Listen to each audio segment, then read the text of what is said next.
Bienvenue à tous dans cette vidéo. Aujourd'hui, on va faire des churros. Alors écoutez, aujourd'hui, je me suis dit, quoi de mieux à faire à la maison qu'à manger. Alors attention, petit disclaimer, je n'ai aucune notion de cuisine. Je suis bien d'accord, je ne suis pas du tout youtubeur cuisine, je ne me vante pas, j'ai rien du tout, j'ai aucune compétence. Ça, c'est un verre d'eau, d'accord? C'est pas du liquide. Et pourquoi pas commencer tout doux avec des churros, tiens. La recette des churros, on aime tous les churros. Écoutez, là on va attaquer des churros. On va pas les attaquer, attention, on va pas partir en duel contre des churros, non. On va faire des churros, voilà. Moi ce que je vous propose c'est de commencer. Je sais pas comment le cadre il est, je sais pas bien regarder, mais en tout cas on a des outils pour. On a aussi des ingrédients. Merde, je l'ai déjà cassé. Écoutez, on va commencer. Tout d'abord on va se laver les mains. L'essentiel de se laver les mains, c'est bien. Alors, prenez votre casserole. Alors, écoutez, vous prenez votre verre d'eau, donc 150 ml je crois. Vous la versez dans le pot. Vous allez prendre votre sucre, d'accord? Et vous le versez aussi. Voilà, c'est tout, je pense. Le beurre. Donc tout d'abord, vous ouvrez votre plaque chauffante, enfin vous allumez votre plaque chauffante plutôt, c'est mieux. Vous l'allumez à température assez élevée, on va dire, assez moyen. Puis vous allez incorporer votre beurre, d'accord? Là, il y a 40 grammes de beurre, à peu près 6 plaquettes de la taille, cette taille environ. Bon, je sais pas trop, on va attendre. Mais hop. Moi, ça fait des bruits d'étincelles ou pas?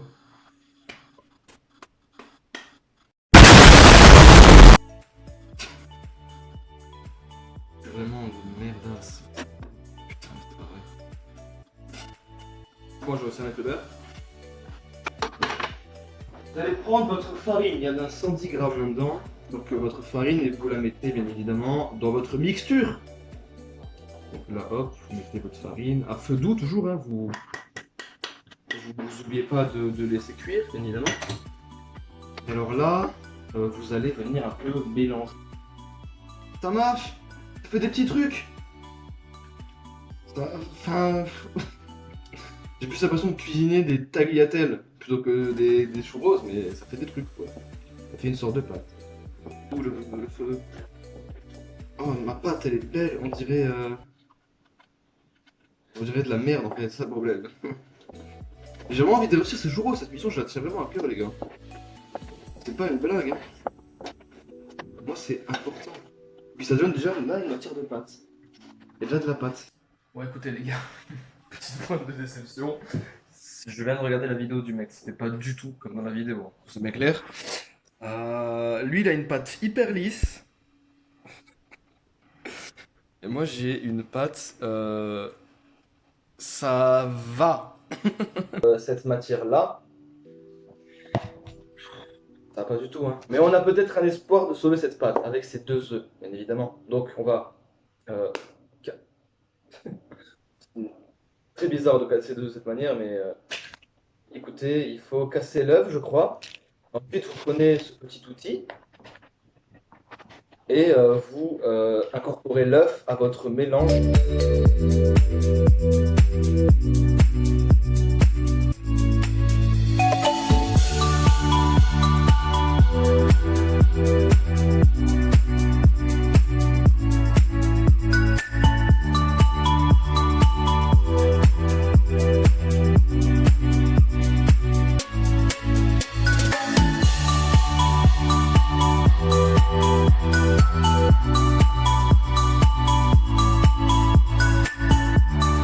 Étaler tout ça et on va rajouter l'autre œuf. On va remettre dans le truc. Voilà, ça ira à la poubelle après. Les amis, écoutez-moi. Après des longues minutes de pétrissage à la pelle de cuisine, j'ai enfin obtenu quelque chose qui est dégueulasse. J'ai vraiment peur de lâcher ça dans l'huile. Alors maintenant, écoutez, je vais nettoyer un peu tout le plan de travail et on se retrouve pour la prochaine étape.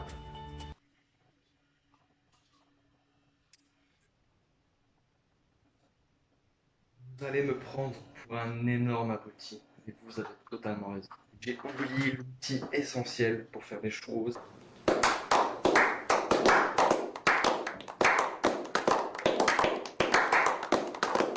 la poche à douille ainsi que la clé de 8. Écoutez ça. On va encore une fois essayer de se débrouiller et de sauver la malle avec notre pâte qui ressemble pas du tout à une pâte de churros, on a des pâtes à pâte. On a l'huile qui est positionnée comme ceci, voilà, et elle attend de se faire chauffer, cette salope.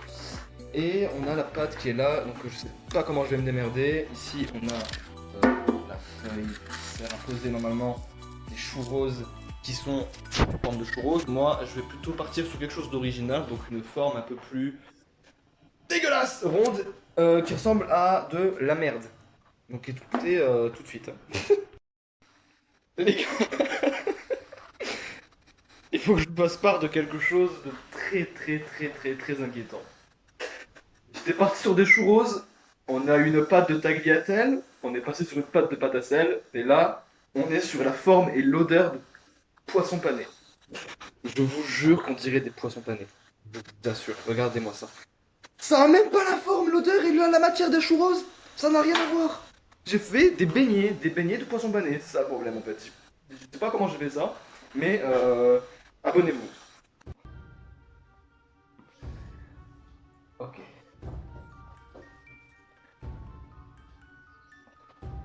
Récapitulons. Alors, j'ai mes churros à côté de moi. C'est des churros, d'accord? C'est la recette de churros que j'ai suivie, que j'ai essayé de suivre à la lettre. C'est le plus approprié. Écoutez, j'ai une inquiétude et on dirait soit des poissons panés, soit des saucisses. Bon, je vous montre, d'accord? Ça ressemble à ça. Je vous ai vu, j'en ai vu certains rigoler, mais il faut pas voir ce qu'il y a à l'extérieur, mais plutôt ce qu'il y a à l'intérieur, d'accord? J'ai mon sucre, j'ai mes beignets. Je me donne l'objectif que ce soit comestible. Si c'est comestible, bah écoutez, on a réussi la mission. Hein, voilà. Mettez de m'enfoncer encore plus, s'il vous plaît. Mais même au moment où je mets le sucre, ça va pas quoi. Regardez ça.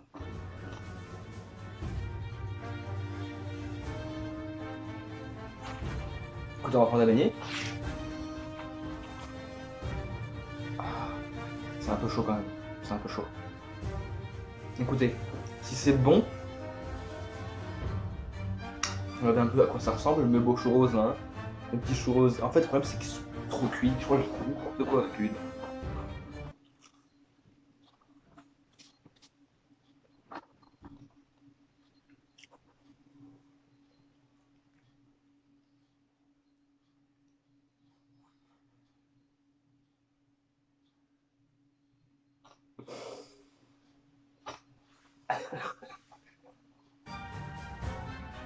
Mon ventre crie qu'il a peur. Et je suis en train de manger des beignets. Je pensais que je faisais une blague quand je disais que ça ressemblait à des beignets. Et je vous jure que ça goûte les beignets. Merde là, c'est un mix entre un croissant, un poisson pané et un beignet. Et je ne vois aucun aspect ni goût de churros là-dedans.